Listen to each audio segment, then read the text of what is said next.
Concept bafethu. So yeah, no, kule tutorial then I'm gonna show you how to sample a sound from a track, whichever track it is, and use it in your own track, in your own production. So usually you probably do this. Usually people that do this are around the hip hop, like it's also like maybe sample from an old track and put it in and then mix it with that old beat so that it sounds proper. That's what you call sampling in hip hop kind of thing, you know. But obviously with house, it can't be the same story. It cannot necessarily be the same story in the sense of it depends what you're sampling. But in this tutorial, I'm just gonna show you how to sample a specific sound, not really the whole portion of a track, like a specific sound, so that you can use it for your own track. So yeah, the track I'm gonna be sampling from is the track by Upazo Africa, African Sex. So we come here to Fruity Loop Circle. So when you're sampling a track, what you're gonna do is you're gonna come to Fruity Loop Circle. So you have your track here. This is a track I'm currently working on. It goes like this.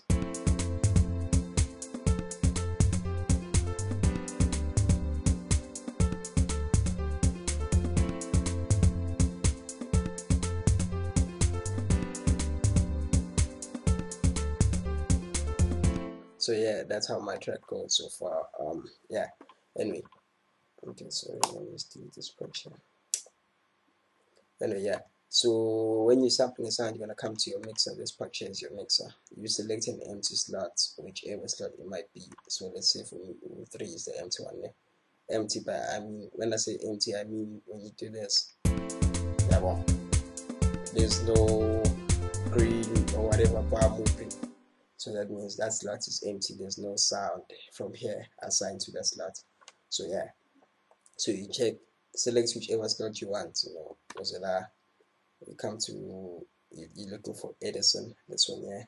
I click Edison. Then you wanna go and open up. So you're gonna say, so let's say you come here to that file part there. You say load sample. You go to where your track is, the one you want to sample from. So here's my track. I want to sample from African Sex. So I click on it. I say open. I must state that I don't know if it works with all different types of files like Wave, whatever. I just know it works with my MP3 because I've tried doing Wave and it doesn't want to load. So, but with the MP3, it definitely works. So yeah. So if your track is an MP3 file, it's definitely gonna work. So yeah, just thought I should put that out there. Anyway, this is our track again. It goes like this. So I answer that. And then obviously here is where the track changes for some odd reason. So like the track changes, what's the track I change from. Goes like this. So basically that's like the break kind of thing. And then there's a second break as well here, which is different from this one. So it's another sax. Okay, yeah. So what you want to do is you want to zoom in. It's okay. It's sax left for now or whatever sound it is you want. It's somewhere around here. For us, it's the saxophone. It's somewhere around here. So we want to zoom into this part here because you don't want to sample this whole thing. This is a very long, probably like a 30-second or 40-50-second clip. So you want to zoom in and select specifically that sax sound that there, just maybe one or two, whichever you want. So by zooming in, how to zoom in, you're gonna come here. I get these two arrows that are pointing this side and that side. My mouse thing changes. You click on it, it's gonna turn orange, the body. Then you drag it to your left. If you're dragging from this side, obviously drag to your right. So what that does is it zooms in the track, so you can see the track has zoomed in more. So you zoom in some more, and the more you zoom in, the more you actually see each specific side of the track. So with these things here, these hard things here, these ones, that will be your kick. That will be your kick. So obviously, clearly, this is our saxophone. This is the sax we're looking for. So okay, sharp. There it is. We found our sax right there. Now you want to select just one saxophone or one sound of the saxophone. So you're just gonna highlight backwards like that. All I'm doing here, I'm just clicking and highlighting like this. There's nothing special about it. You can do it. You don't have to click on any tool. It just happens like that. So yeah. So yeah, well. So we have our sound. We have our sound there. Like we want it like that. We don't want anything else to it. So we want that sound there. That. That's your saxophone. That's the part you want. So you come here, this part here, drag copy sample selection. You click on it and you hold, and then you drag to the side. it's red. Then you drop it here, step sequencer cycle, like that. And that's your sound, and you have it, and you're done.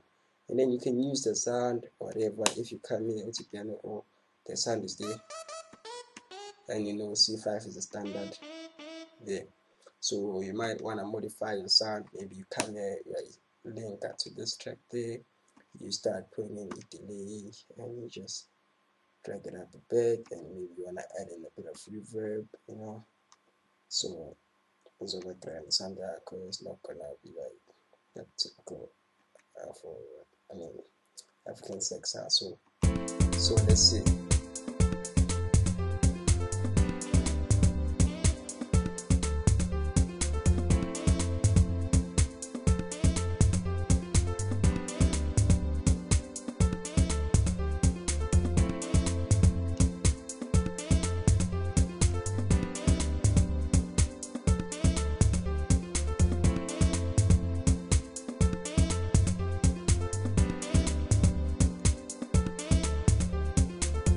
So yeah, that's basically how you go about sampling the sound of a track and putting it in there. This works for whatever sound you want. So whatever sound it might be that you feel you're gonna need and you wanna use it, you can do that. So another thing that I must show you again with the whole sampling process, that when you do that with the sound, when you take a sound or a track and put it here and you sample it and you put it there, it goes into your Fruity Loops database. So it goes into this part of your Fruity Loops database, it goes into this part here, it comes to a sliced beat. As you can see already, it's there. And then so that's where it got saved. This is the sound that I sampled here, because I like that. This one I also sampled. So yeah, that's where it goes. So what happens is, over time, you might not realize it, but over time you may be sampling different sounds from tracks, and they're gonna build up here, and they get saved as WAV files. So they use up a lot of space. So what you wanna do is, so what you wanna do is you wanna delete these sounds. You wanna delete the ones you're not gonna need anymore. Otherwise, they're gonna take up a lot of space on your PC. And then yeah, so how you go about deleting them is you come here, also go local disk C. You come to profile, program files, you come to image 9, you come to Fruity Loops 10 or whatever Fruity Loops it is, data patches, then you're looking for sliced beats. That's where it gets saved, sliced beats, and then these ones. So I don't want them anymore because I'm done using it, I'm done sampling it, and I've saved my track. And then you just come, you should delete, and that saves you a lot of space. But I must say, to do that, you have to have saved the file track. If you track, you must have saved it as a zip file, because once you save it and save the sound as well, you have to save the track as a zip file, and then you can delete the sounds. If you don't save it as a zip file, you save it as FLP. If you delete the sound, you're not gonna get it back when you open your file. So yeah, but friends, hopefully you understand. That helps you a lot. Leave a grand. Keep on producing, subscribe, and yeah, ngiyabonga bafethu. Leave a grand. Sharp.